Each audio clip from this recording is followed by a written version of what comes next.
This week on the How to Drop Your Friends podcast, we talk about what to do when your friend drops you. Listeners also called in with questions about bike prices, why they're so high, and will they ever go down? And we had a special mystery caller who sounds strangely like GC Performance. Yeah, my question's for Mr. Outdoor Bros. He asked our guest this week, Chris Johnston, aka Outdoor Bros, if you couldn't ride Specialized, what would you ride? Let's get into it. All right, we are recording. Awesome. Welcome. Let's talk about our Strava year and recap for 2 hours. How was your Strava year? It was decent. I guess per Strava, I'm down like 20%. Okay. Which I think I expected, but yeah, life's just gotten busy. Kids in soccer and stuff like that, and so it's... What does down 20% look like for you? 7,200 miles. Oh, man, you destroyed me. Yeah, I think I only did like 4,000 this year. Oh, really? I had a really productive like first half of the year, and then I just tried too hard to like on the content side and on the training side, and I came home from like a big trip in the middle of the summer, and I was like, I'm good for a while. Yeah, and I'm just barely starting to get back into it. How many of those miles were leading up to Europe versus after? Probably 3,000. No, probably 3,500. There you go. Yeah. That's how that goes. Yeah. I've ridden, I think like I've averaged 2 hours for the last 2 months. Really? 2 hours a week. Okay. Yeah. All right. Yeah. So it's been Fair enough. dad hours without being a dad.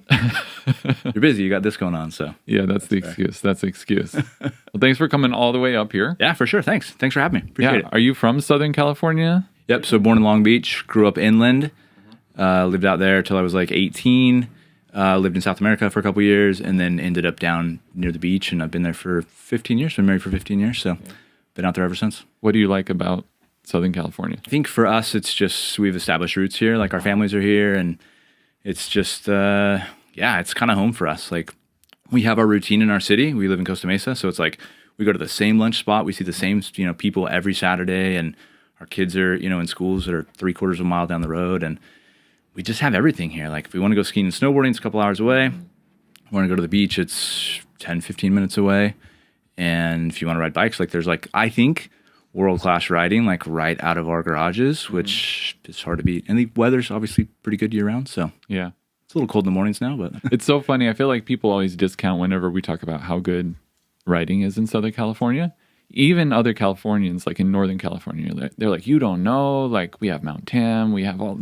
And it's like you do. And the riding is really great up in Northern California. Yeah. But Southern California is so underrated. What's your favorite like weekend ride? So out by us, we kind of have like a loop that we do. We're early morning guys, right? We've got to get kids to school, or we've got to get back early on a Saturday. So we usually meet for like a dawn patrol loop. We'll meet on PCH, go up through like Laguna Canyon, up into Santiago Canyon. There's another canyon in there called Silverado. So if there's extra time, we can do that. It ends up being like a 70-mile loop, and we're typically home by 9, 10 a.m., which is nice. How early are you starting to do 70 miles and being... Yeah, so during the summer, like when we're training a bunch, sometimes we're leaving at 4:45, 5 in the morning. So just throwing on lights and going for it. But again, it's like 60 degrees, so it's like nice, and it's... What time are you waking up? Yeah, 4:30. Usually like rolling out of bed. I'm not as committed. I have no excuse. I'm just like, I'll ride at like 9 a.m., and then I wonder why I can't get anything done in the day. Yeah, I've never like had that luxury of going at 9. For whatever reason, I'm like wired to where like I need to start working at like 9 a.m. And even if I duck out for like a lunch ride for 45 minutes or 60 minutes, getting out at 9 a.m., there's more cars on the road. Like I feel like I need to be at work, like doing something. So for me, it's always been an early morning thing. And, even right now, it's like get up in the morning, go ride for a little bit, back before my kids go to school, help make them breakfast, get them ready for school, and out the door. And that's kind of the morning like grind for me. So, oh, man, what time do you go to bed? Usually like 11:30. How are you alive? Yeah, I don't know. Good question. That's amazing. I mean, yeah, during the summer, I try to go to bed a little bit earlier if I'm getting up at 4 a.m. Out the door at 5:50, and there's like a group ride that meets at 6:15 in Irvine.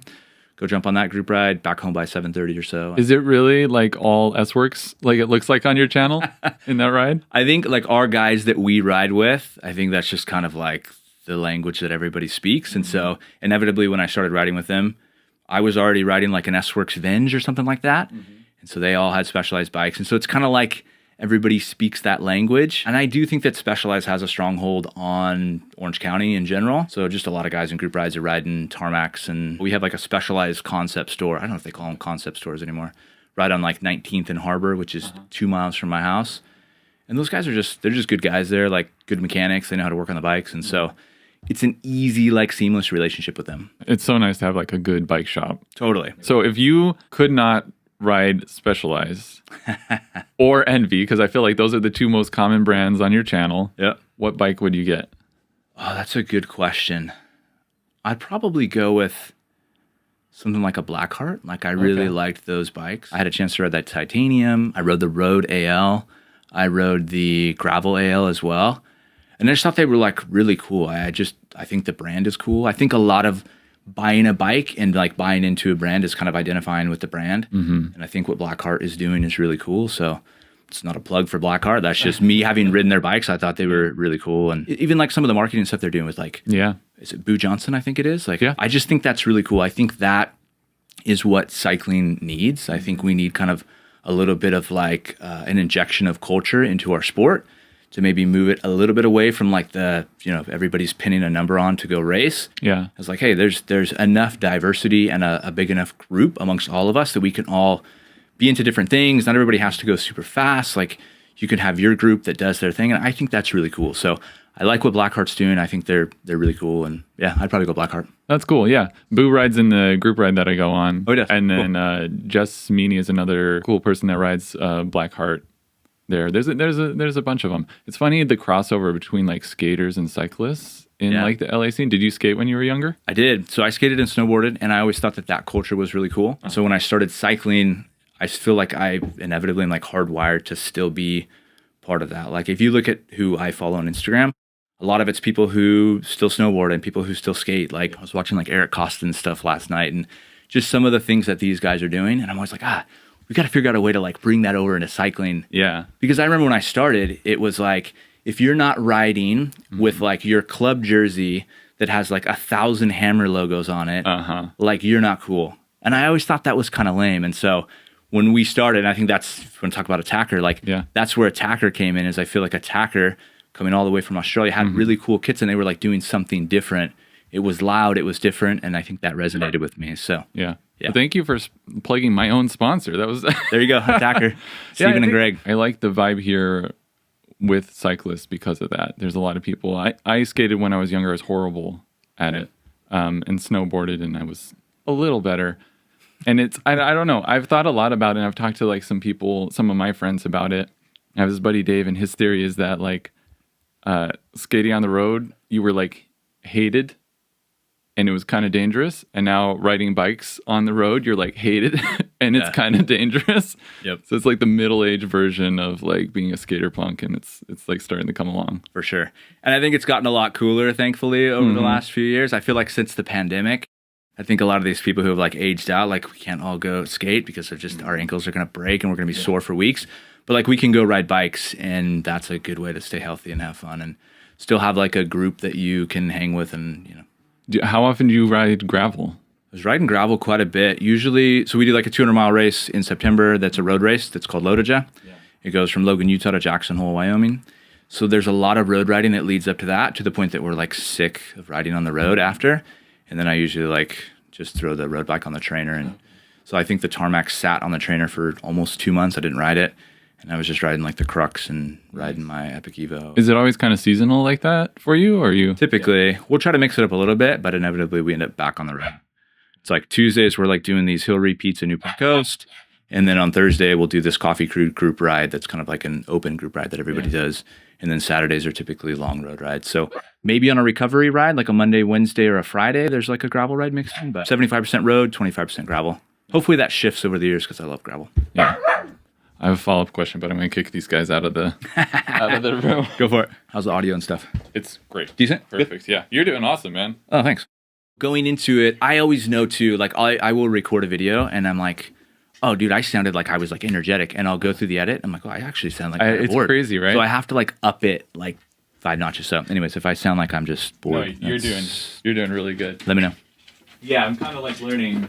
The nice thing about the podcast is like it's long form and the rambling's like kind of good. I will ramble. People like to they'll turn it on while they're on the trainer.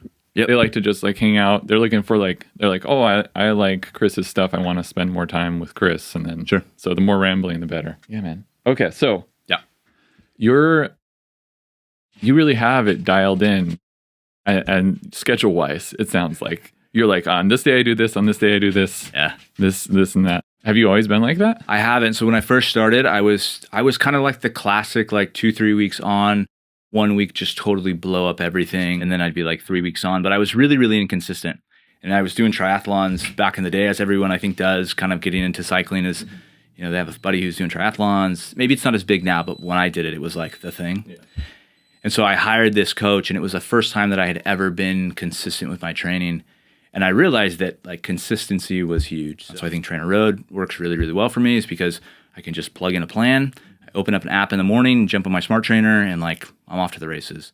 So that has helped me be like really, really consistent. And it's kind of a necessity. As my friends have gotten stronger and they've gotten faster, like it sucks to be the guy who gets dropped, right? Yeah. And so there's a little bit of that like competitive nature in there as well, where it's like I kind of like have to do this and I have to get it done in the morning. So if I don't get it done in the morning, it's not going to happen for the day. So even when I tell myself I'm going to go on a lunch ride, or I'm going to get, I'm going to upload this Trainer Road workout to my Wahoo, or Garmin or whatever, like it rarely happens. And it's definitely not going to happen at night because my kids are home and like we've got stuff to do. So that's kind of like my schedule that I've worked out, and it seems to work for me. And I can't function without it. Like I saw that somebody posted something like, why do you ride your bike so much? And it's like, because if I don't, like I go nuts. And I would say that is kind of true for me. Like I really feel like I am so much better when I ride my bike. Like I'm sharper mentally, like I'm better professionally, like I just have a better day. So for me, getting up in the morning and, knocking out some miles, whether it's on the trainer or with friends even better because you can chat and check that social box as well. Yeah. It's like, that's what works for me. You got me feeling motivated. Like I gotta start getting up in the morning. What you said about like, if you're like, oh, I'll do a ride in the afternoon, it's the biggest lie I tell myself. Oh, dude, it never happens. Like I want it to happen every single time. It's warmer out. Like I think everybody has this perception that Southern California is like so warm and you guys can train year round. Like it was 45 degrees this morning, and 45 degrees may not sound like it's really cold to some people out there. I'm sure people will comment and say, hey, that's not cold at all. Yeah. But when it's 45 degrees and the sun is still down and you're riding at 20, 25 miles an hour in a group, like that's pretty cold. And so I'll oftentimes tell myself like, oh, I'm going to go in the afternoon. It just never happens. Like as soon as you open up your phone and you start checking emails and like work things, and there's just things that come up, then it gets windy and like, I don't know. So for me, it has to be the morning. And if it doesn't happen in the morning, there's probably like a 25% chance it's going to happen. All right. You convinced me. Let's hop over to some calls from listeners. Cool. So if this is your first time listening or watching the podcast, what happens is you call in, you leave a message with your question or cycling conundrum, and then each week the guest and I call you back and answer your question live. So who knows what's going to happen? Who knows what questions there are? Here we go. First one. All right. Hey, what's up? Stuart Anderson calling. I'm calling in reference to Chris Johnston. I had a question for him about long endurance events, specifically loaded ya. I'd love to know more about his fueling strategy, his hydration strategy, pacing strategy, and everything that he does to train for over a year-long period for a 200-mile race. I'd love to know his insights on how he races and how he prepares. Thanks. Oh, I'm looking forward to this one. Yeah. You messaged me about Loaded once. Yeah. And I dismissed it pretty quickly. I took a look at it. I'm like, that is intense. It looks fun at the end. It's fun at the end. It's fun for the first like 100 miles or so. Oh, man. But a 200-mile race. Yeah. The longest ride I did was 190 miles. And I went really, really slow. This is Stuart. Hey, Stuart, you called into the How to Drop Your Friends podcast to ask Chris Johnston about crazy long rides and how to train for them. I'm here. Chris is here. And we're going to answer your question. What up? How are you, buddy? I'm good. What's going on, guys? What's going on? Looks like you're calling from the 801. Is that Utah? Is that Salt Lake? It is Salt Lake City, Utah. You bet. Oh, dude, grab me some So Delicious cookies, please. Okay, so your question was about how to train for, what is it, Loaded Ya? Yeah, Loaded Ya. Cool. One of the longest, hardest single-day races in America, and I know Chris has, put a lot of time in on the bike, dialed his equipment and nutrition, and it's tough to put that day together. So I don't know, just looking for tips, tricks, stuff that he wouldn't dare race without. He's a master at that day, so love to hear about it. Oh, thanks, dude. Great question. So I think the biggest thing is just getting a huge base, kind of starting at the beginning of the year. It's 200 miles is so crazy because you have to train for it like all year long. It's not something you can just kind of show up for in like April, May. As I found out this year with kids in soccer and stuff like that, it seemed like it was a little bit tricky to train early in the year. So I would say you kind of have to start in January and really kind of work up to peaking in September for that race. And so that's a lot of hours. I mean, we're probably talking 12 to 15 hours a week on the bike. Some of those days are easy. Some of those days are hard. And I'd say make sure that you have a good group of people who you can train with who have kind of similar goals, which I know is a little bit tough. I know some guys are racing. Some guys are just going for like that benchmark 10-hour mark on that race. And then some guys are just kind of doing it as like a bucket list thing. But for me, thankfully, I found a good group who's always trying to win their age group. I mean, Loadage is unique, of course, because you're racing against the 50 guys who you start with. So you just kind of start in waves. I think you leave every like 4 to 6 minutes. And so those are the people who you compete against. Typically, it's like, 35 plus, 45 plus, 55 plus. I would say train a ton. Try to get in like those long Saturday rides when you can. Sometimes you're doing like 2-a-days. And then dial in your nutrition, because I think you live and die by your nutrition on that race. And so for me, that's been like a mix of Scratch Labs, aminos. I did First Endurance EFS Pro, I think it was this year. I've done Scratches, carbohydrate mix as well. I do Optimums, like a little bit of amino energy for some caffeine, and then add some like salt sticks or salt tablets in there as well. And I think throughout the year, you figure out kind of where your breaking points are. So if you're starting to cramp or you're starting to break at 70, 80 miles, kind of note that, after a Saturday ride, and then figure out where you need to tweak your nutrition. And hopefully you figure that out in, April, May, and then you can push through that plateau. And then maybe you hit another one at like 120 miles and you can work through that one. And then you get to a point where you have a pretty dialed in system over 200 miles. And in my case, like I basically just want water for like the last 40 miles because I'm so sick of drinking sports drinks. But I think that's kind of the biggest thing. So how many hours is the race for you? Yeah, so I think the fastest I've done it is like 9:23. Wow. And that's with like two quick stops, maybe like 30 to 45 second stops. Yeah. And then I've had a couple years where I've been like 10, 15 or so. That's incredible. Yeah, you're moving at a pretty good clip. What's like the elevation on that? 8,800 feet, 8,500 feet. Wow. And most of that's in the first 100 miles. So they're like 3 big climbs. Mm-hmm. And then you kind of have like this long, it seems like it's a descent into Jackson Hole, but it actually like climbs up a little bit more as well. So yeah, it's fun. Stuart, are you preparing for a race? I'm curious, what's the impetus behind this question? Yeah, me and my wife will race Leadville Mountain Bike 100 this August. There you go. Just a casual little race. Very similar, though, to Lodija with the climbing. Elevation will be a little different, but, those long endurance events kind of reached that point in my life where that's what I enjoy more doing, and it's tough to get all those things dialed in for those long ones. Yeah, that's crazy. So that's awesome. Have you done Leadville before, or is this your first time? Not my first time. I've done it 2 times before, but my wife's got a big goal for that big belt buckle. So we're training a little different this year, training together, and we're going to race together. So a lot, we've already started. She hired a coach, and a lot of preparation is going to go into that big day. So, dude, you're committed. That's great. That's so exciting. Good luck. Thank you. Thanks for calling in, Stuart. Appreciate it. You bet. Thanks for having me. Yep. All right, buddy. See ya. See ya. Man. Dude, Leadville is one of those ones that is like on the bucket list, but I don't know if I ever actually want to do it. It just seems like it's so hard. We're at sea level-ish right now. Maybe we're at like 200 feet.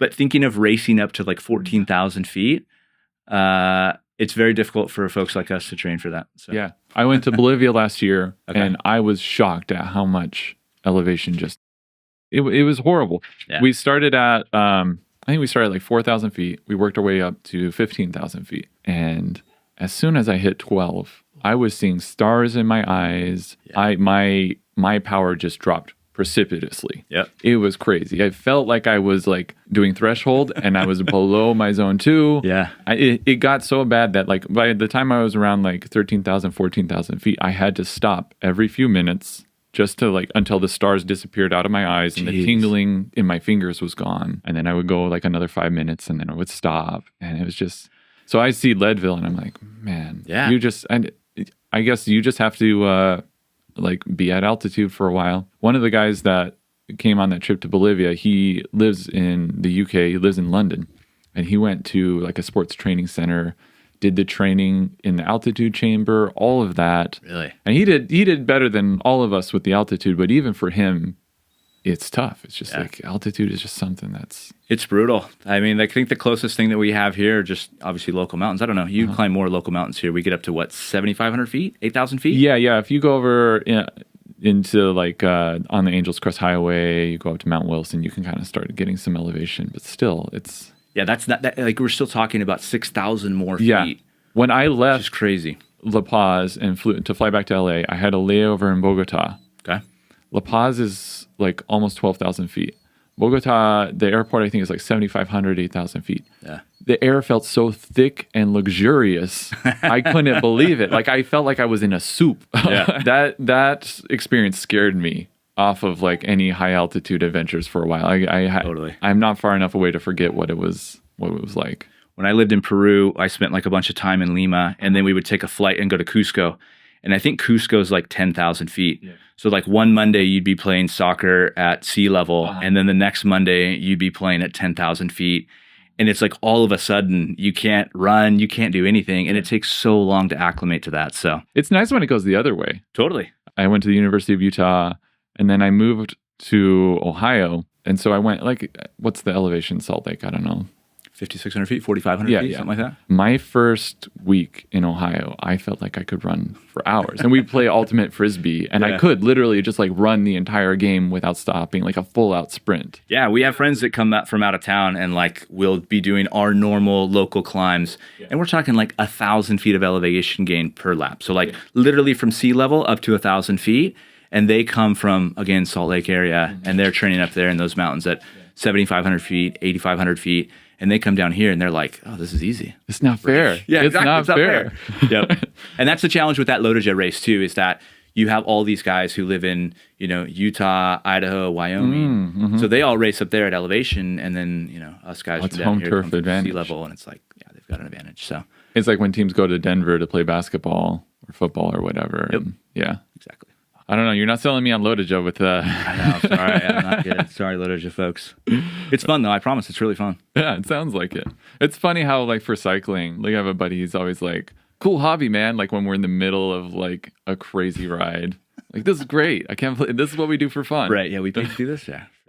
My name is Matthew, and I have one question. So as we know, over the last, 3, 4, 5 years, bikes have gone exponentially more expensive year by year, the S-Works Epic is on the mountain bike side, but now used to be like $12K, and now the Epic 8 is like $14.5. Road bikes have gone from, $14K to $15K to $16K. And then this is different because it's Colnago, but, Colnago's new bike is $17K. When you think like all this is going to kind of median off and kind of hit the apex of brands are going to realize just kind of that apex of why aren't we selling these top end bikes, and kind of when do you think that price range is going to be? Or do you think just kind of us cyclists are going to kind of keep on buying bikes that cost as much as cars, and then eventually going to cost as much as a house?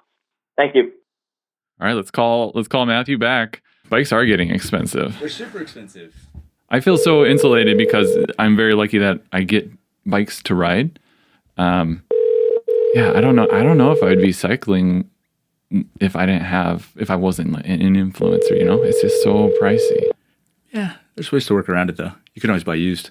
Yeah, that's true. That's kind of what you have to do. Every time somebody asks me, that's where I point them. That's always been my strategy, is like buy used and sell it a year later or something.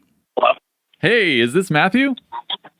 Yes, sir, it is. Hey, Matthew, this is Mitch from How to Drop Your Friends. I'm here with Chris Johnston, also known as Outdoor Bros. You asked us about rising bike prices. We're here to talk about it. Sweet. Let's chat, dude. So what's up? Prices are going up. You want to get a new bike? No, not exactly. I just spent $10K on a bike, but basically Wait, what'd you get? I'm wondering. I got a Cervelo R5. Okay, nice. Great choice. Do you have buyer's remorse now? Now that you're looking at all these new bikes? Yes, sir. I get it.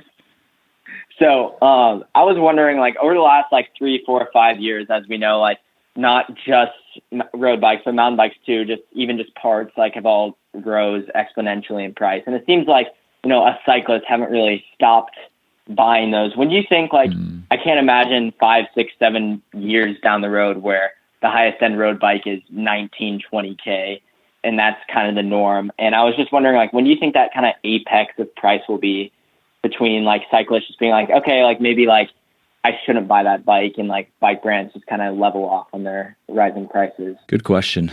I think there's always actually going to be a demand for those high-end bikes. I mean, inevitably, we just saw the Colnago Y1 RS launch. I think the frame set is like $6,750. And so, yeah, you're well into 15 grand for a bike. And I think that there are going to be people who are going to be fighting to buy that bike. And I think it's going to continue as long as people are willing to buy them. So I think cycling inevitably is like this expensive sport, right? I always tell my wife, like, it's not as expensive as cars, thankfully, but it's probably like the next worst thing. And I think that we're going to see those prices continue to rise. I'm actually surprised that they haven't risen much more than they have since the pandemic. But I think that for us normal folks, I think the answer is going to be to buy used. I mean, typically when you see these bikes that sell for 15 grand, you can pick them up for half that 2-3 years later, sometimes less. I mean, you can go pick up a Tarmac or a Cervelo R5, like something used in like the $4,000 or $5,000 range, something that would have cost $15,000 or $14,000 a couple of years ago. And it has like 98% of the technology that we have, in the latest and greatest bikes. So I think it's going to be a struggle. I think for us normal folks, buy used, ride it for a year or two, sell it for pretty close to what you paid for it. That's always been my motto with bikes. The argument I always hear for, I guess, in favor of why bikes cost so much is comparing to like F1. It's like you can't go out and drive an F1 car. Yeah. You can't drive the same cars that the people on the grid are driving. But when it comes to bikes, you can buy the same bike that Tade and Jonas are riding. And I wonder if in the future that's not going to be the case anymore. Like in theory, you could, but bikes will get so expensive that the bikes the pros are riding all of a sudden aren't the bikes that the rest of us are riding. Yeah, I don't know. That'll be interesting. It kind of breaks my heart to think about that future. I do like the idea that I can't use the bike as an excuse because I'm riding the same thing that somebody who's infinitely stronger and more talented than I am is riding. I don't know, Matthew, how do you feel about it?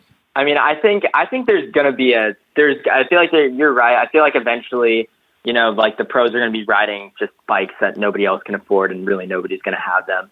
But I feel like there's going to be a point where like bikes are just going to get so expensive that, as we even saw, like the Pros Closet just went bankrupt because they bought all these bikes during the pandemic when bike prices shot up. And then after the pandemic, they were holding bikes and they were selling them for as much as they paid for it, if not less, which of course sent them into bankruptcy. But I think just overall, I think I could be wrong, proven wrong, but I feel like there's eventually going to be a point where like people aren't going to spend, I feel like something like an Element Ace just as a part, just like a Wahoo Element Ace in 6-7 years is going to be $1,000. And I feel like there's just going to be a time where people just aren't going to buy those new parts. And I feel like these bike brands are going to be somewhat struggling and realizing that, well, they can't charge that much and maybe putting a lower spec on it or something like that. I'm not really sure. I hope you're right, because that would be beneficial for all of us, right? Like if bikes were now, $12,000, $13,000,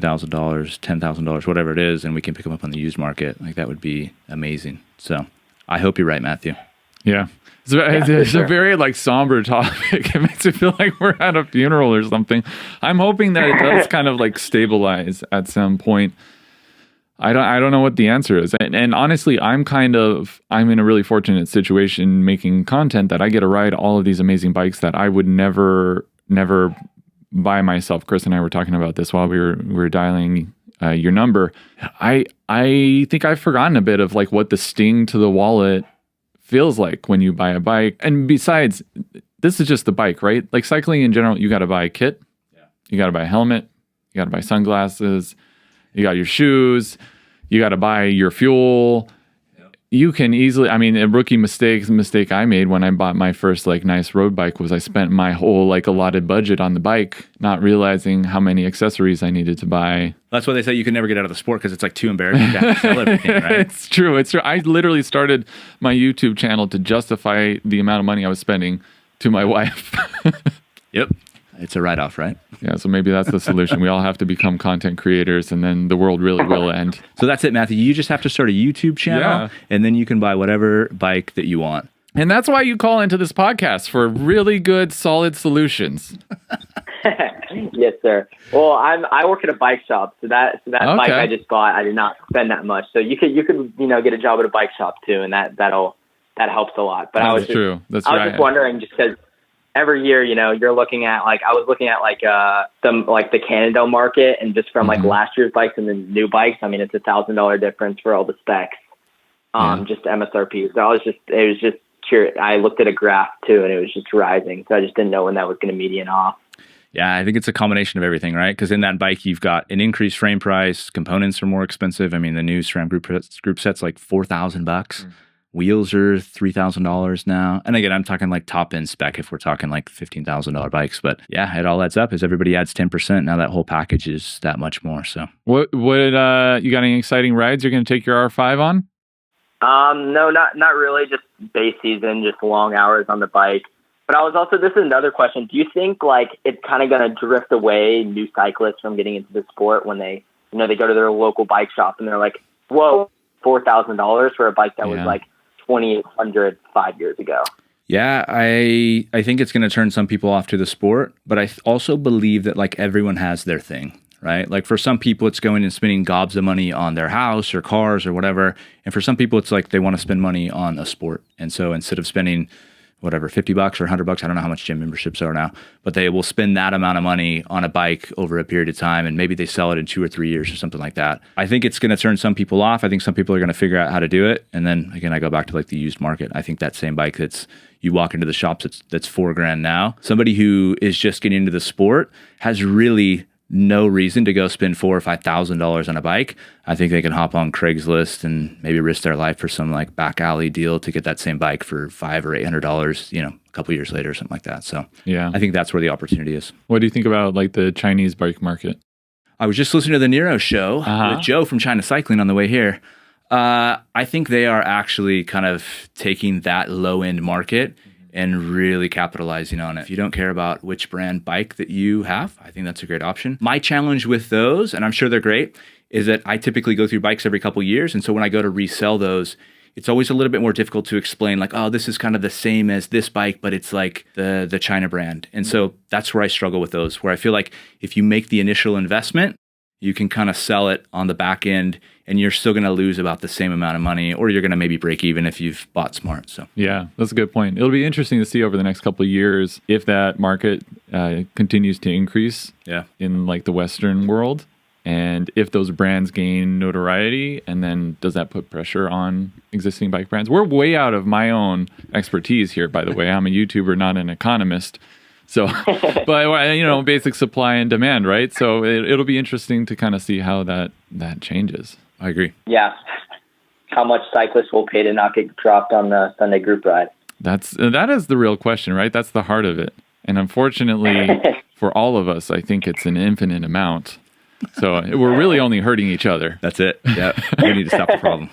Thanks for calling in, Matthew. Thanks, Matthew. Sweet. Thank you so much for your time. Appreciate you, dude. Yeah, of course. Have a good one. Yep. Bye. Thank you. You too. A great question. That I was have great. No real answer for. Yeah, that was awesome. I think that episode of the Nero Show is very interesting. How they talk about like this third wave of kind of these Chinese brand bikes that are coming in, or Asia made bikes. I've seen a few guys like riding along on a group ride, and somebody's got like the $1,200 ENVE one-piece bar, the $600 Roval one-piece bar, and then this guy over here has like the one from Panda Podium that's like half the price. It's like a $300 bar, and it looks fantastic. So I think if you want to get a deal, I think you can find it. I think it's a little bit of the bubble that I live in LA. There are a lot of other like content creator cyclists, a lot of people that work at bike shops, the people that ride the best bikes that there are. And then I have like a couple of friends that do ride like a wind space. I have a friend that like he custom builds his bikes, getting pieces from all over the internet. Yep. And they're two of the strongest riders I know. one of them, Luke, he's like grabbing KOMs from Phil Gaiman. So it's like, Yeah. when it comes down to it, it doesn't really matter what the brand is. But as a vain person, it does matter what the brand is. Totally. And we're probably going to get roasted in the comments for this entire conversation right here. Of course. But I do think that it's really only so much the bike. Yeah. Right. I mean, and that's where I think we have to be realistic about what it is that we actually need. Do we all need to be riding the same bike as Tade, Adam Yates? We do. We definitely. Oh, we do. See, Mitch says we do. But like realistically, we want to be, and we want to kind of like attach ourselves to that from a branding perspective. But really, like, are we that much faster? Are we that much faster going from like a 2018, you name it, Cannondale bike to like the latest and greatest Super 6 Evo Lab 71 that's 5 times the price? We're probably not that much faster. And there's always someone on every single group ride that proves that point every week. Yeah. And I'm always like, hey, dude, hats off to you, man. I wish I were you. Yeah, there's always that. There's always a Kevin. For sure, there's always a Kevin. You know Kevin. Yep. Well, since we're talking about kind of like bikes right now, I'm curious, road bike with gravel tires or gravel bike with road tires? Road bike with gravel tires or gravel bike with road tires? I would say gravel bike with road tires. Why? I think when you take a road bike and you max out the tire clearance, it just feels really, really weird. And that's coming from a guy who's riding like 32 millimeter tires on the tarmac right now.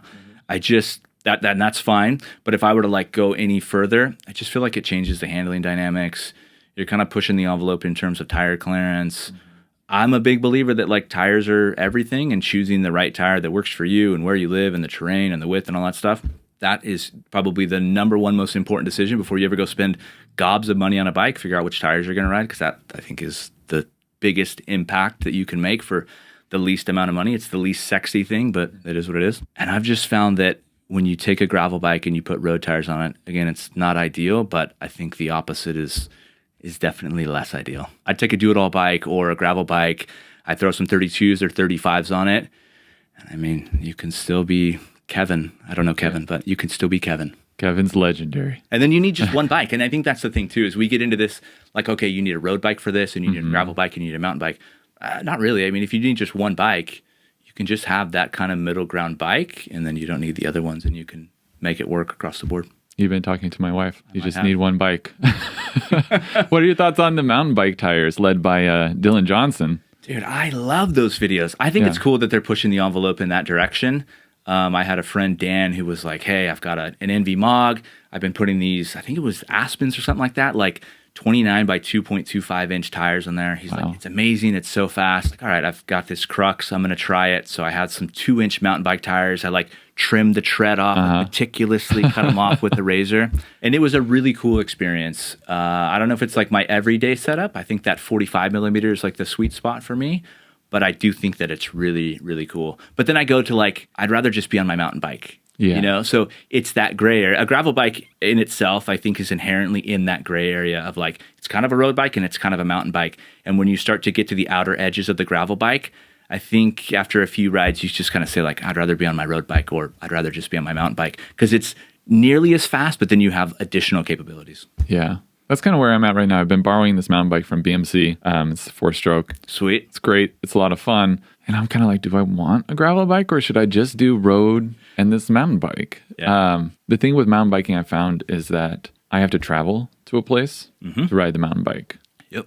Like I could ride it on the road and eventually get like, there's some trails like 40 minutes on the road bike and like almost an hour on the mountain bike to get over there. Or if I have the gravel bike, then it's closer to the like road bike like commute. Yeah. And then once I'm on the trails, it's not as fun. So there's always there's this trade-off, and I'm struggling. I'm trying to decide. But could you not take the mountain bike, pump your tires up to 35, 40 PSI, maybe that's too high, and have a decent ride on road, and then you could, decrease the tire pressure as soon as you hit the gravel or dirt or whatever. Yeah. And then figure out a way to add a little bit of air. That's too reasonable, Chris. That's too reasonable. That's like logical. That's why I say if you can have one bike, you get a gravel bike. If you can have two, it's a road bike and a mountain bike.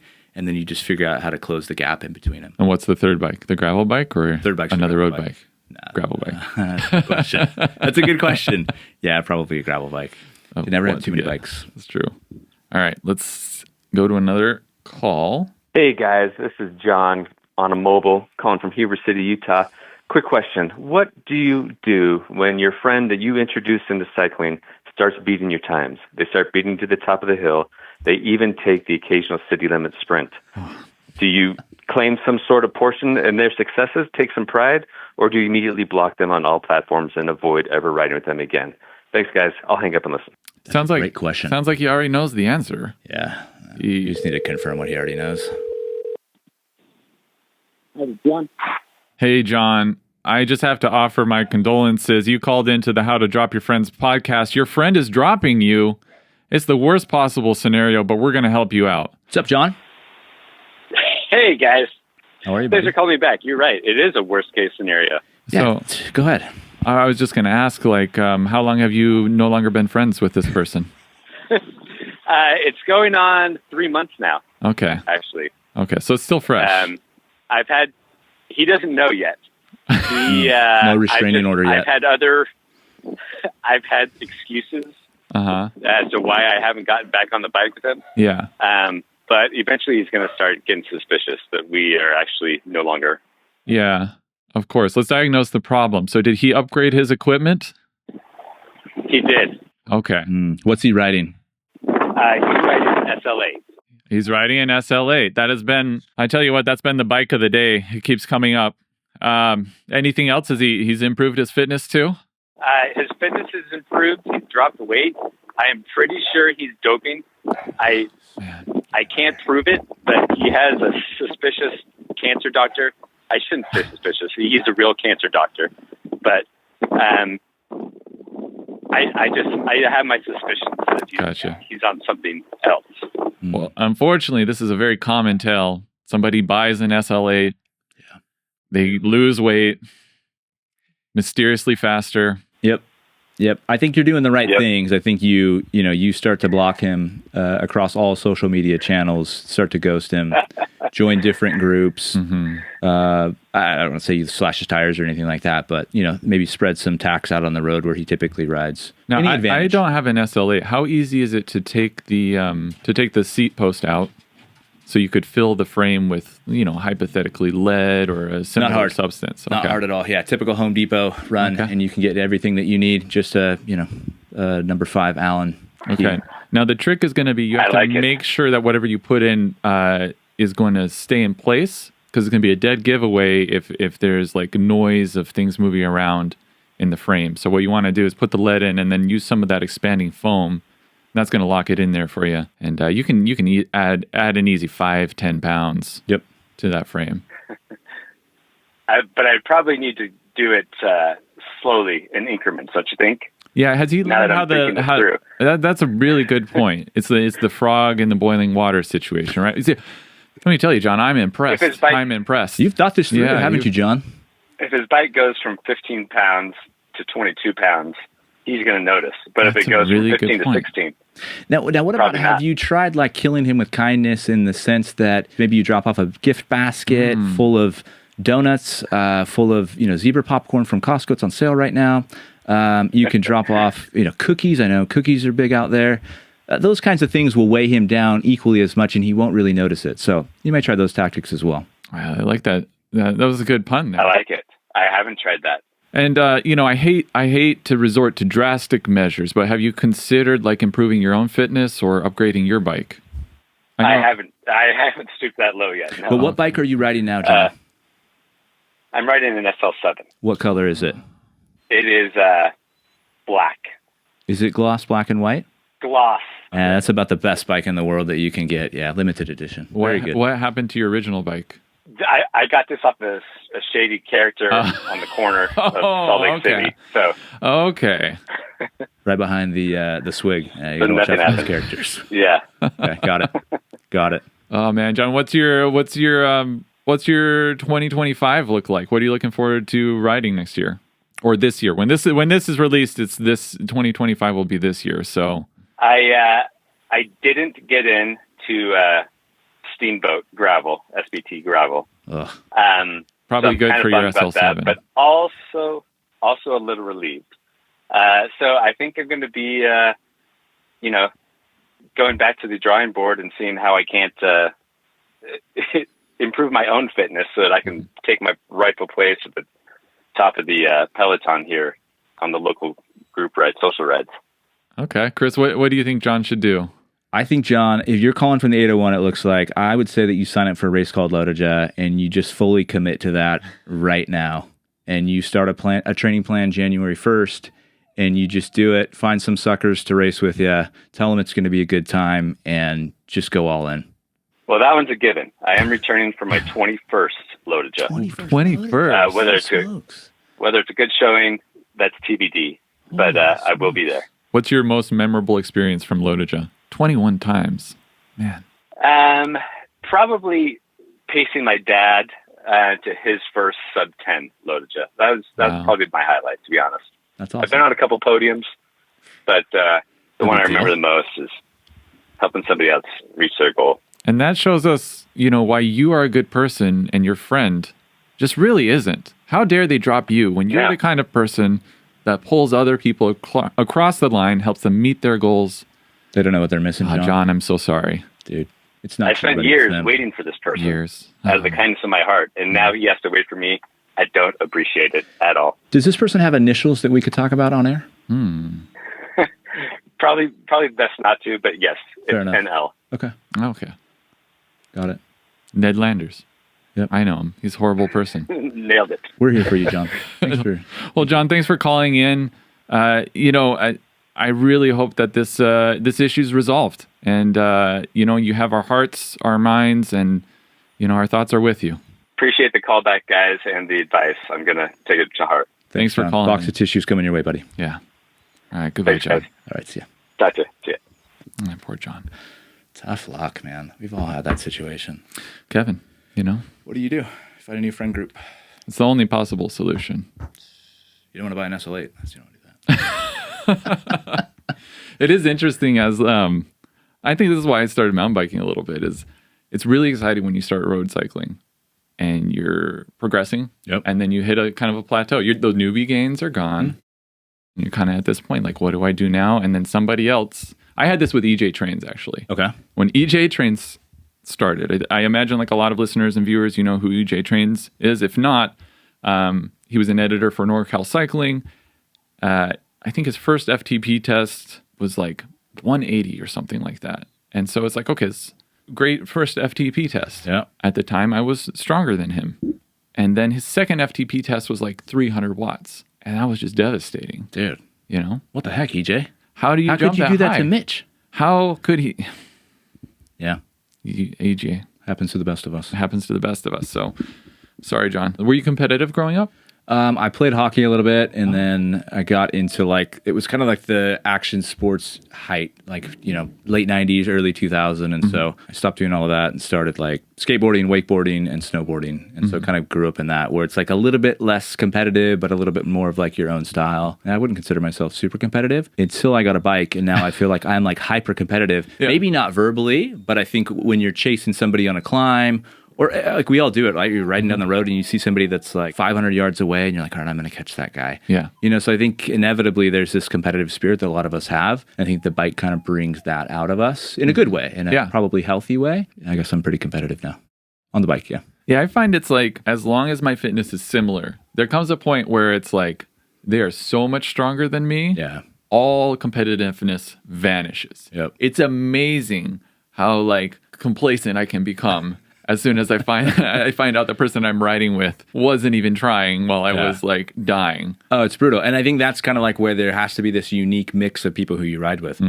Because you've got to all be fairly similarly, at the same kind of power, right? And you've got to be able to get up climbs at the same rate. Because if not, there's just like too big of a gap and it becomes unfun for everybody all around. And I think finding that group is super, super difficult. And I think we all kind of ebb and flow in different places of that group throughout the year. But yeah, it's tough. That's a really good point. I mean, we're joking about John's experience, but it will affect how you're enjoying your ride. Totally. And like so much of riding bikes is social. At least for me, it is. Like I'm not a guy who goes out and like hangs out with the boys on a Friday night or Saturday night. Like for me, riding bikes in the morning is like where I get my social interaction, because after that, I'm like at work, hanging with my family. If I can get that done in the morning, that's great. But if now all of a sudden my friends are faster than me, like, we're not chatting about like what's going on here and how so-and-so's doing. And so you like remove that social aspect of it, and it's kind of a bummer. So if you have a friend that you really enjoy riding with, and let's say the tables are turned, you're now dropping them. Yep. Do you continue to build your fitness? It depends. It depends on what you're after. If you have a race on the calendar or some big event that you're training for, I think there needs to be kind of a mutual understanding that that takes precedent. Yeah. But I also don't think that it's unreasonable to get to the top of a climb, circle back down, and ride up with your buddy. And maybe that's a little bit of extra credit on your part. I think that's kind of the way to do it. I mean, that's the nice thing to do. But to be that buddy when somebody rolls down and then they climb up with you and you're just like, I know. It's hard. I mean, but it's, what else can you do? You know? Yeah, exactly. I think that's the way to do it. But I've been on both sides of that, and it's tough. And yeah, I've been there where the guy, like, his buddy like puts his hand on your back and like pushes you up the hill. And it's like kind of funny. Yeah. But it's also like, you just feel terrible. Exactly. I'm nothing, you know? Yeah. So it's good to be the friend who drops, and it's good to be the friend who does the dropping. Yeah. And I think, again, going back to the whole trainer road deal that I do, like that is where, for me, that's been huge, is just being able to wake up, have a consistent plan. And that's what kind of keeps me going with my friends. Without that, like, I'd be a total mess. How long did you ride before you started like training religiously? So I started riding probably 12 years ago. And I don't think I started training religiously until probably 2016. Okay. So I was, probably 30 or so at the time. And I had some friends who were racing that Lodoja race. And then they're like, oh, come race this thing. It's 200 miles. It'd be so fun. I'm like, that sounds like the worst day ever. Like, I was riding like 20 miles on a Saturday, and I'd get home and like, super stoked, right? When I started kind of really training, and then bought like a used Wahoo kicker off of a friend, and then figured out a training plan where I think it was Zwift at first or something like that. Then I realized that I could actually train, and I was super efficient with my time. And again, I just felt better. Like if I trained in the morning, I felt better in the afternoon. And in the evening, I felt like I was like a better husband, a better father, a better friend, like more efficient. And so then it just kind of, snowballed from there. And now it's like I just can't, live without it. So yeah, I'd say probably 2016 is when it started. What's your favorite like exercise to do? Favorite session? For recovery rides. No, I really love like the really hard intervals, like that are, I don't know what you call them, like sweet spot, that are probably like 105% of FTP, 115, and then they kind of drop down and they undulate, and then you have a recovery period. I don't know what exactly they're called, but those are probably my favorites because they feel the best, and I feel like so accomplished afterwards. Like I'll walk into the house and I'll chat with my wife, and I'm like, oh, I just did like the hardest workout, where your legs have that like tingling in them for the rest of the day, but it's like a good tingling. Yeah. And you're like texting your buddies of like, oh man, I just did this workout. It was terrible, And it's, you're all sharing in the misery of this training plan, but you're also like, oh crap, like my buddy just did this for 90 minutes and I only went 60. So he's going to be faster than me on Saturday. And, all these things. But yeah, I love interval workouts. I love them and I hate them. It's a love-hate relationship, but man, it's just so good. I love a good like threshold workout, like 4 by 10 minute threshold when I'm like fit, when I'm towards the end of like a training block. So that threshold is probably not my threshold anymore, which I guess is kind of like the sweet spot. Totally. The one that I love, but like just destroys me are any like VO2 max intervals. Oh yeah. Especially when my coach prescribes like 1 minute VO2 max intervals and I just have to empty the tank. Those are great for a minute. They're great. Those? But the rest of the day, it's crazy. I am fried like mentally because I find like by the end of those, let's say I'm doing like 6 of those or 7 of those, by interval 5 or 6, the amount of like mental energy that I have to like put out to be able to just empty the tank. Yeah. I come home and that's like, I'm done for the day. But it feels like when you do it and you finish every prescribed interval and you gave it your all, that feeling of accomplishment is amazing. Dude, they're so awesome. And then I'm just on the couch the rest of the day. Right. Yeah, that's like, it's a trade-off, Yeah. Yep. Yeah, my question's for Mr. Outdoor Bros.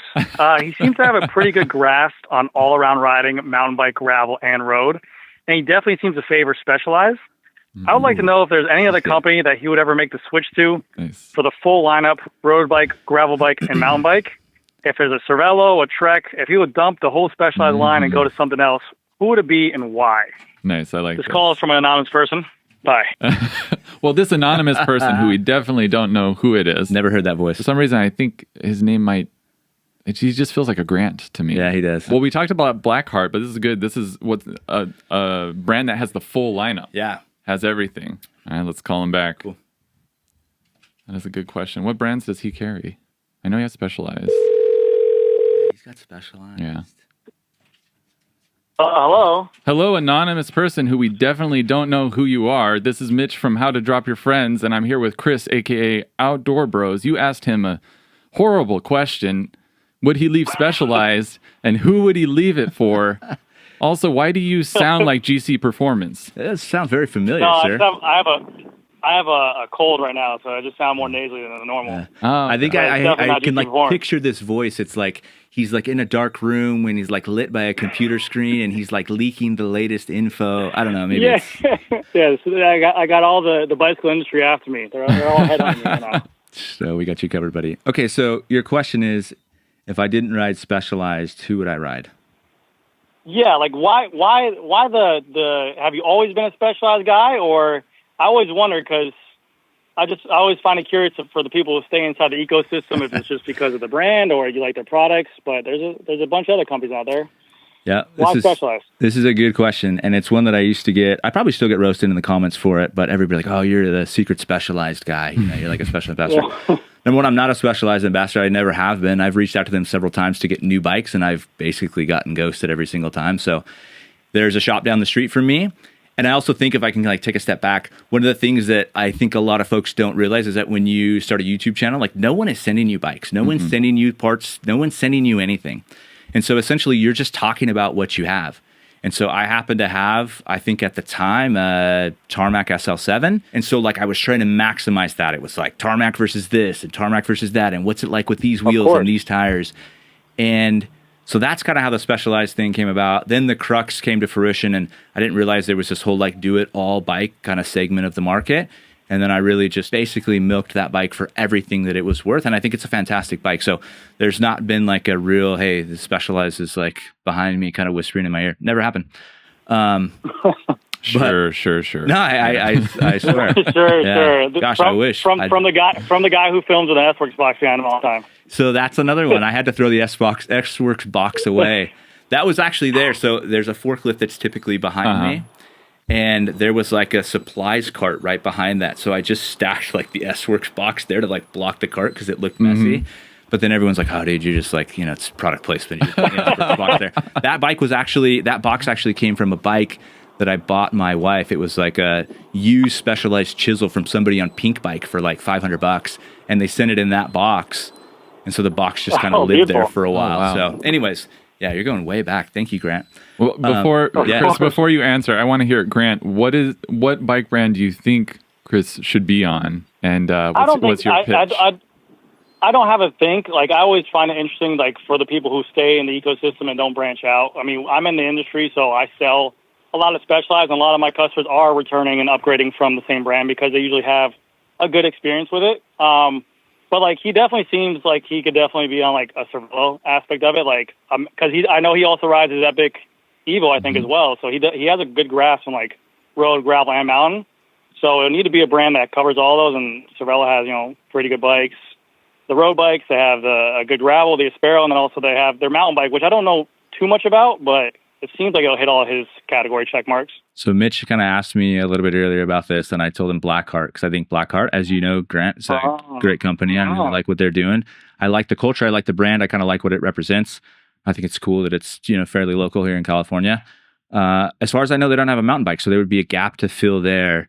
So in that case, if we had to go all encompassing, yeah, maybe a Cervelo. Like, I think the S5 is always a bike that has intrigued me. I think aero bikes are really cool if we talk about like aero versus lightweight. Being here where there's, kind of minimal hills, but a lot of flats and rolling hills, I think that a Cervelo S5 would be really, really fun. I guess they have a mountain bike. I haven't seen too many of them out there, but it'd be a really fun brand to kind of explore. They're actually right down the street. They're like 20 minutes away from me, so I should probably figure out how to knock on that door and make it happen. But yeah, so Blackheart, Cervelo. Obviously, I think ENVE makes a great product as well. So a lot of great bikes out there. Yeah, And he does a good job. And funny enough that you guys are filming today and everything like that, and I got literally in the stand right now a Crux that I'm transferring over and making a 2x build with 730C tires. I'm building for a customer today. So wow, a 2x on a Crux. Yeah, exactly. Mr. Inspired by, you would be surprised, Chris, how many customers come into my store and say, have you seen the Crux 2x builds? And it's always cool to get the YouTube culture out there. They show me their videos and everything, man. That's not me, buddy. That's the algorithm. They got them.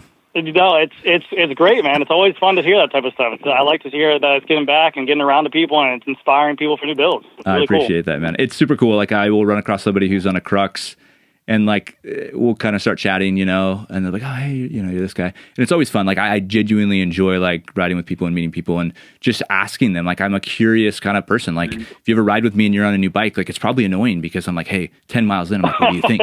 20 miles in, like, oh, what do you think? Like, what about when we were climbing here?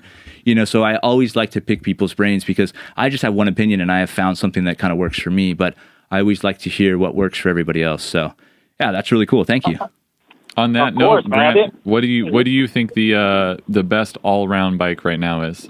Oh, dude, you were setting me up for a home run swing. I mean, I'm very biased, obviously, because I ride an SL8, but I think, and this is just me speaking out loud, I think the S-Works SL8 checks off a lot of boxes, and you can go off of their wind tunnel tests, and also you have independent parties running independent tests for like a Tour magazine as well.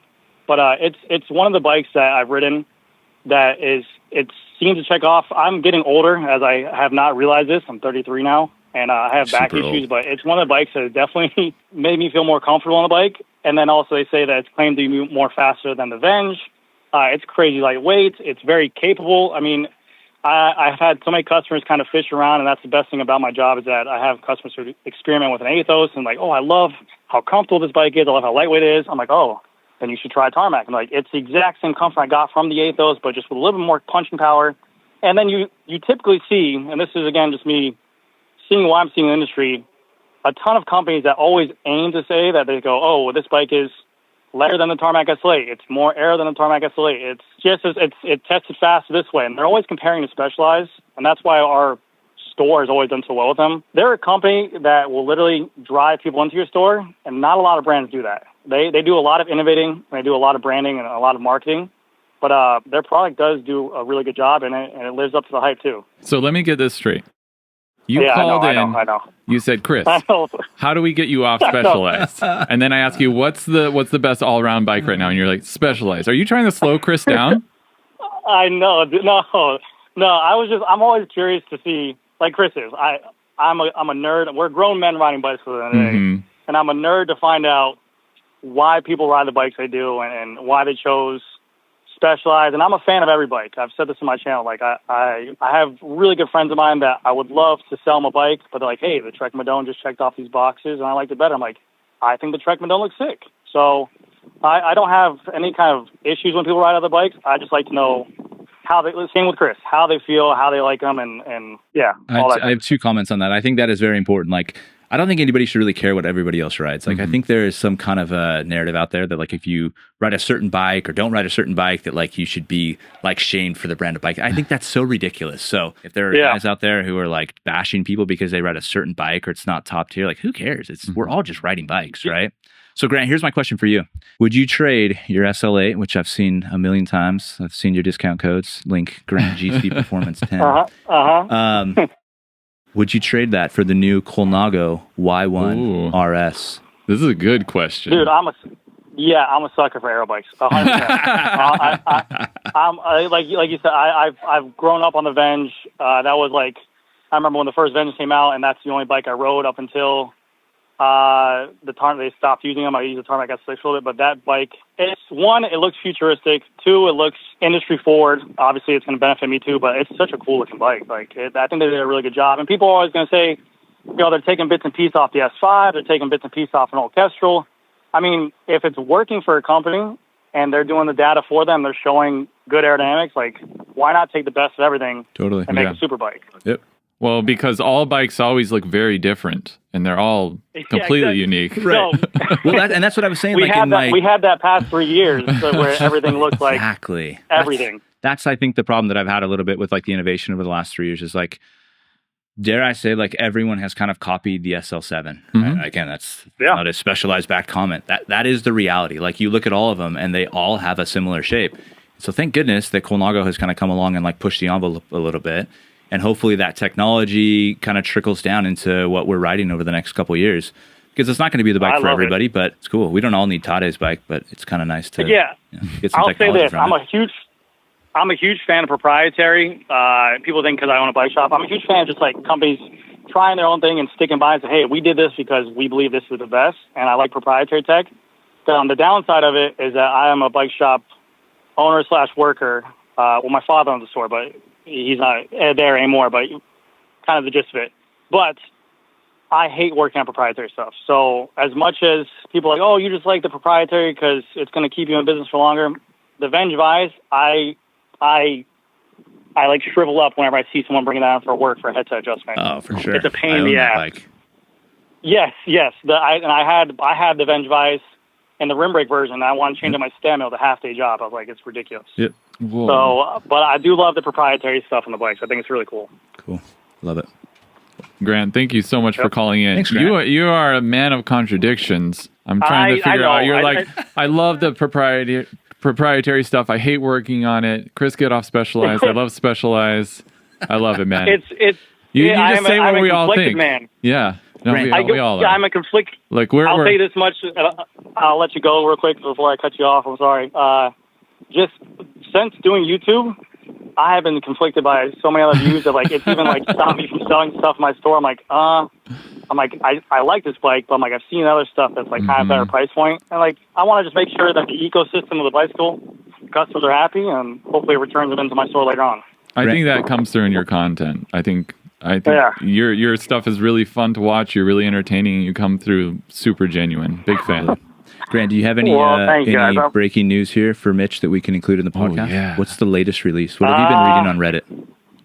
Well, on Reddit, dude, I haven't been on Reddit since like freaking wow. Oh no! And we have dropped Grant from the show. How to drop your friends? We've just dropped I think Grant. whatever he was about to tell us, they cut the call. They cut it. That's your conspiracy theory this Either week. that or he's on Cricket Wireless. Who knows? Oh man. I wanted to hear what he I know. had to say. Grant. That was great. Thank you, Grant. That was really good. It was fun to talk with him. I hope you didn't think we hung up on him. Grant, we didn't hang up on you. Yeah, Grant, we didn't hang up on you, buddy. So you got loaded, Joe? Yep. Any other plans for 2025? No, not really. A loaded is one that will always be on the calendar just because it's like kind of a family affair. Like we try to go out a couple days before, get ready, do the race, and then we try to spend a couple days in Jackson Hole afterwards. You know, I realized like with having kids and stuff, there's not a ton of time to get out to like all the big Saturday rides or the big events. That's just kind of the reality of the chapter of life that I'm in. So as much as I'd love to do like, BWR, which is an hour away, Whiskey Tango, Fondo, I think it's called, Phil Guyman's event. Like all of those all sound great, but it's like you got kids soccer on Saturday or going out and like doing a gravel race that I'm going to, kind of finish and have fun and whatnot. I always have to kind of focus on family. So for me, it's, just whatever I can squeeze in. And a lot of that is going to be early morning, riding with buddies, trying to get as many miles as possible, trying to be probably more healthy. If there were like some goals that I had for next year, it's just trying to get healthier, get a little bit leaner, and hopefully make up for like a little bit less training that way and kind of hack it a little bit. If something comes up, like I'm totally open to it. I can try to, finagle things, but. Did anybody in your family ride besides you? Your kids, your wife? My mom rides a little bit. Mom? She's gotten into it. She's got the bug, which is really fun. My kids have learned how to ride bikes this last year, which has been amazing. Oh. Did you do training wheels or like the balance bike? So we did the balance bike for a little while. It did training wheels for a while. And then we had this trip planned to Yosemite during the summer. And we're like, dude, our kids need to ride bikes. Like if you've ever been to Yosemite, the valley floor is like pancake flat. It's like the best place ever to ride bikes. We typically camp on the valley floor and you can ride bikes to like, the lakes and the streams and the general store and all these things. So we're like, hey, we need to get our kids riding bikes. So we just like pulled off the training wheels, said, all right, guys, we're doing this. And just running down the street, holding the seat. And they just kind of figured it out. So they ride bikes. They're 7 and 9. So they're still pretty young, but like picked up my daughter yesterday from school on a bike and rode home and she just freaking loves it. It's so fun. That's awesome. They've kind of caught that vision that riding bikes is like this portal to getting places faster and seeing a lot of cool things. And so that's, one of the things I'm excited to share with them as time goes on. That's so cool to see, like the like early memories of bikes being made. I get caught up in the training. I get caught up in like what event or ride am I doing, and it's fun to see people that are just like starting out, and they're just like, it's really fun to just like have that, I don't know, the sensation of riding the bike. You're going faster than you can run, and it's easier, and the wind's blowing through your hair, and it's cool. Like strip all the data away, get rid of your bike computer. Like how often do we just go for a ride like just for fun, but just like enjoy it because we don't have something on the calendar? What do when we do? Like it's so nice, And so it's kind of cool to see that through their eyes. All right. Well, on that altruistic note, let's go to cycling court. This is the last segment of the podcast. You're a judge. There's your gavel. I'm going to ask you a controversial cycling question, and you have to come to a verdict that all of the cycling world will abide by. So the case brought before you today, one must die, gravel or road? Road.